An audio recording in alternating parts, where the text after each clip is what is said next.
আসসালামু আলাইকুম প্রিয় শিক্ষকবৃন্দ। আমরা যারা ইতিমধ্যেই আইপিএমআইএস এর স্লিপ পরিকল্পনা প্রণয়ন করেছি, এখন যেহেতু আমাদেরকে ভাউচার জমা দিতে হচ্ছে স্লিপের, সেক্ষেত্রে আমাদেরকে সেই পুরনো চাহিদার একটি কপি দেখতে হচ্ছে অবশ্যই ভাউচার তৈরি করার জন্য। কিভাবে সে ভাউচারটি আমরা তৈরি করব সেজন্য আমাদের স্লিপ পরিকল্পনা অবশ্যই প্রয়োজন। কিন্তু সমস্যা হচ্ছে আমরা অনেকেই এর আগে যখন স্লিপ পরিকল্পনা প্রণয়ন করেছি বা অনলাইনে দাখিল করেছি, সে সময় আমরা ডাউনলোড করে কোনো কপি রাখিনি। তো এটি একটি সমস্যার ব্যাপার হয়ে দাঁড়িয়েছিল সবার কাছেই, কিন্তু অতি সম্প্রতি সে সমস্যার সমাধান করা হয়েছে। এখন আইপিএমআইএস এ স্লিপ পরিকল্পনা প্রণয়নের ডাউনলোড অপশন এসেছে। আপনারা চাইলে সেখান থেকে খুব সহজেই কপি ডাউনলোড করে নিতে পারেন। তো কিভাবে ডাউনলোড করতে হবে চলুন সে সংক্রান্ত আজকের ভিডিওটি দেখি। প্রথমে আমরা যে কোনো একটি ব্রাউজার ওপেন করে নেব।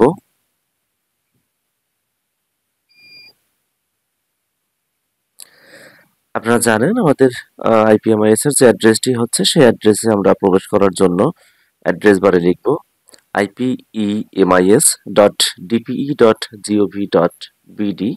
এটি লিখে আমরা প্রবেশ করব। এবার সাইন ইন অপশন থেকে আমরা বিদ্যালয়ের ইউজার আইডি এবং পাসওয়ার্ড দিয়ে প্রবেশ করব।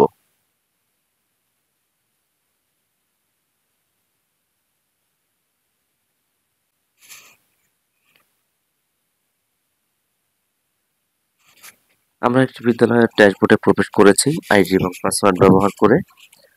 এবার আমরা যে স্লিপ প্রণয়ন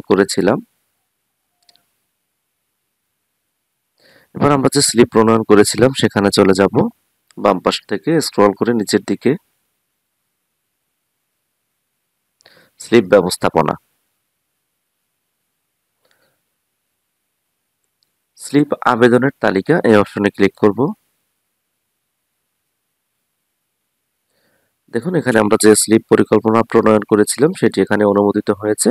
এখন এই অনুমোদিত চাহিদা কিভাবে আমরা ডাউনলোড করতে পারি সেজন্য বিস্তারিত দেখুন এই অপশনে আমরা চলে যাব।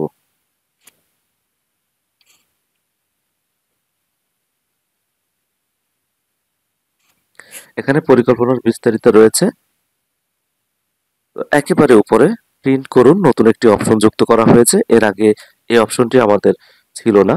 তো এখান থেকে আমরা প্রিন্ট করুন এই অপশনে ক্লিক করব। এবার এখান থেকে সেভ অ্যাজ পিডিএফ এর মাধ্যমে আমরা এই কপিটি সংরক্ষণ করতে পারবো। সেভ অ্যাজ পিডিএফ সিলেক্ট করে নিচে সেভ বাটনে ক্লিক করব। এবার যেখানে আমি কপিটি সংরক্ষণ করতে চাই সেই ডাইরেক্টরি বা এখানে আপনারা চাইলে ডেস্কটপে সিলেক্ট করে দিতে পারেন সহজে খুঁজে পাওয়ার জন্য। এবার সেভ বাটনে ক্লিক করছি।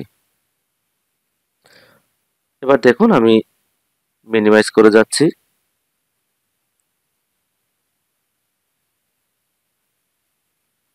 এখানে আমি কপিটি সংরক্ষণ করেছিলাম, ডাবল ক্লিক করে খুলতে পারবো।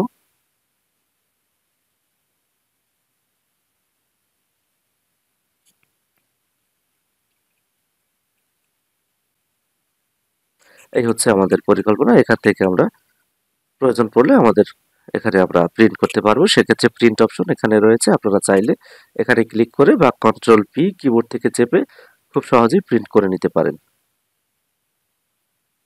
ধন্যবাদ সকলকে।